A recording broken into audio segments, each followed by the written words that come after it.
الله أكبر.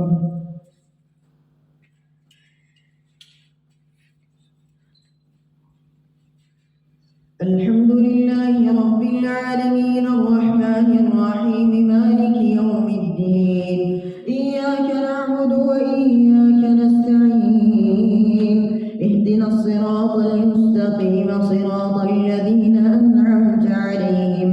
غير المغضوب عليهم ولا الضالين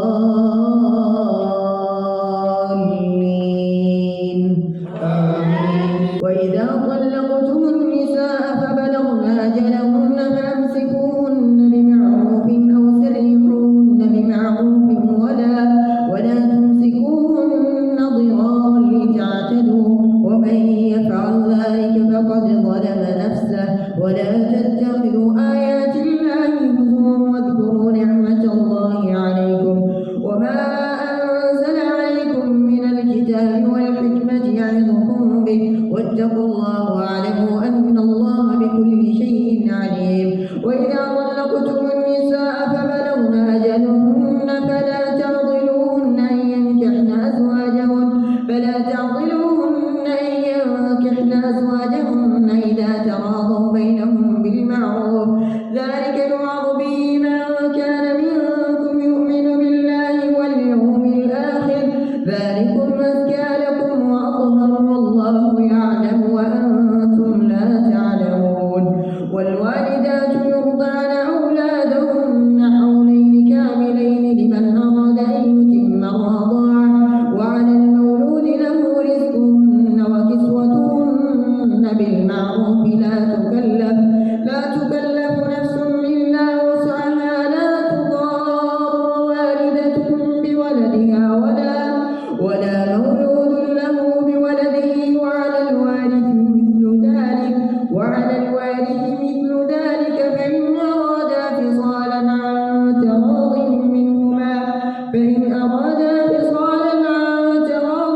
منهما وتشاور فلا جناح عليهما. وإن أردتم أن تسترضعوا أولادكم فلا جناح عليكم إذا سلمتم ما آتيتموهن بالمعروف فلا جناح عليكم فيما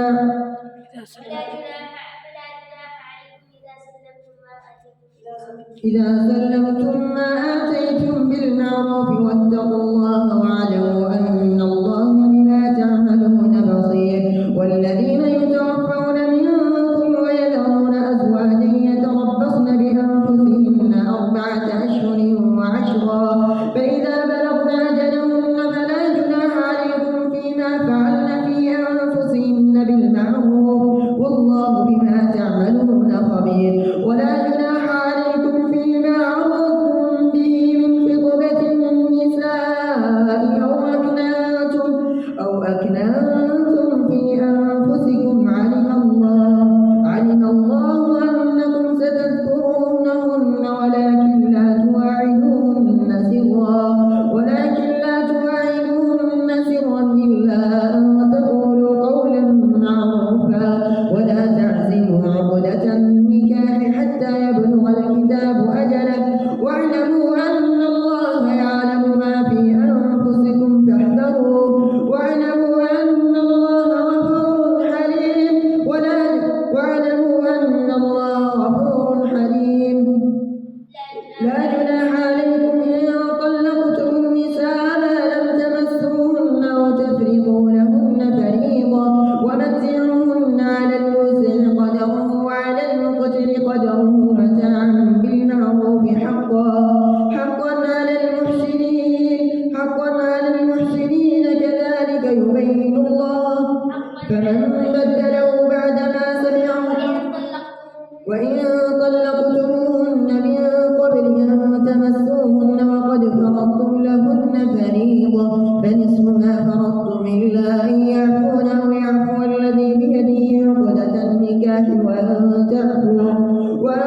تعفوا أقرب للتقوى ولا تنسوا الفضل بينكم إن الله بما تعملون بصير. حافظوا على الصلوات والصلاة الوسطى وقوموا لله قانتين فإن خفتم رجالا أو ركبانا فإذا أمنتم فاذكروا الله كما علمكم ما لم تكونوا تعلمون والذين يتوفون منكم ويذرون أزواجا وصية لأزواجهم متاعا إلى الحول غير إخراج فإن خرجن فلا جناح عليكم فيما فعلن في أنفسهن من معروف والله عزيز حكيم ولا جناح عليكم وللمطلقات متاع بالمعروف حقا على المتقين فما حقا على المتقين كذلك يبين الله لكم آياته لعلكم تعقلون ألم تر إلى الذين خرجوا من ديارهم وهم ألوف حذر الموت فقال لهم الله موتوا ثم أحياهم إن الله لذو فضل على الناس إن الله لذو فضل على الناس ولكن أكثر الناس لا يشكرون وقاتلوا في سبيل الله واعلموا أن الله سميع عليم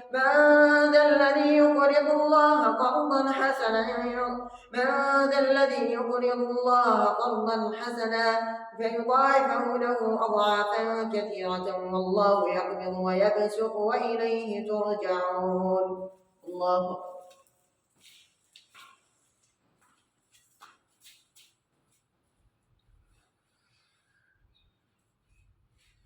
سمع الله لمن حمده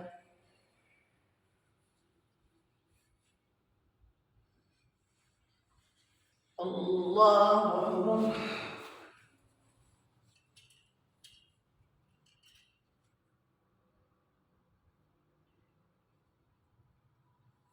الله أكبر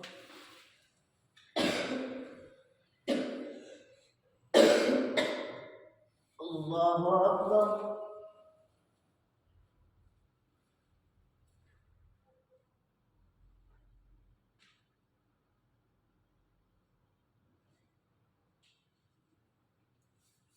الله أكبر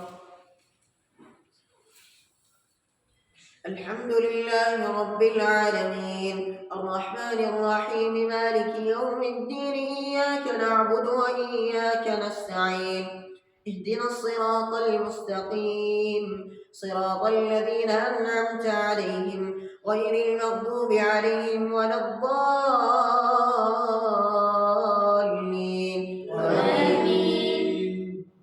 ألم تر إلى الملأ من بني إسرائيل من بعد موسى إذ قالوا لنبي له ابعث لنا ملكا نقاتل في سبيل الله قال هل عسيتم إن كتب عليكم القتال ألا تقاتلوا قالوا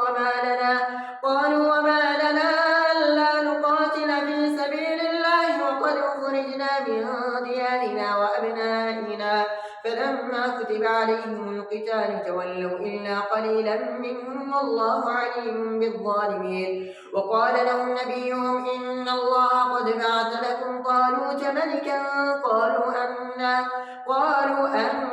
يكون له الملك علينا ونحن أحق بالملك منه ولم يؤت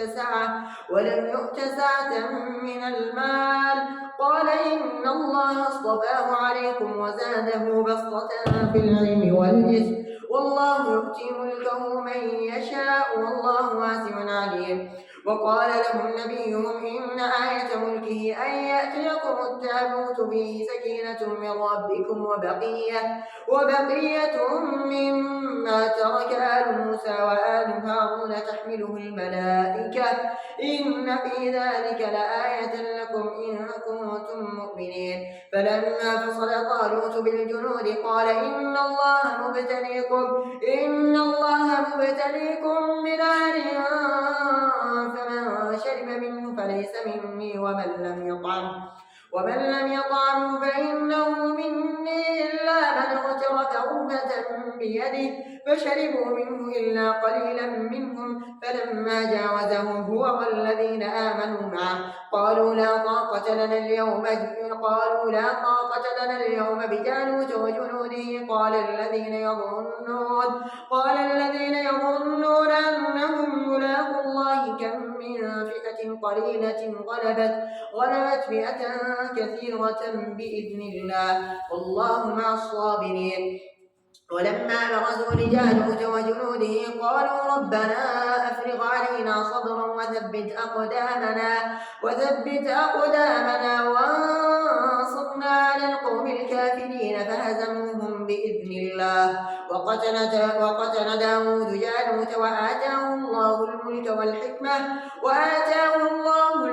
والحكمة وعلمه مما يشاء ولولا دفع الله الناس بعضهم ببعض لفسدت الأرض ولكن الله ذو فضل على العالمين. تلك آيات الله نتلوها عليك بالحق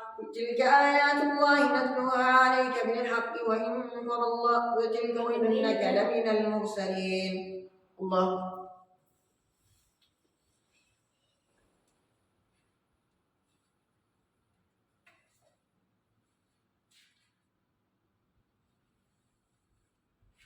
سمع الله لمن حمده.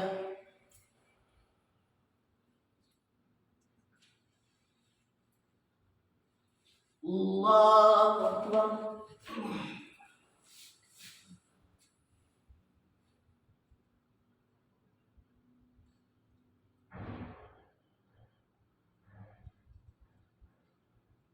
الله أكبر.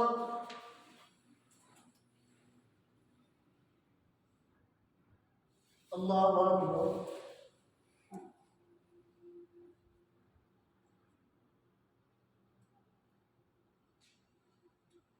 الله أكبر.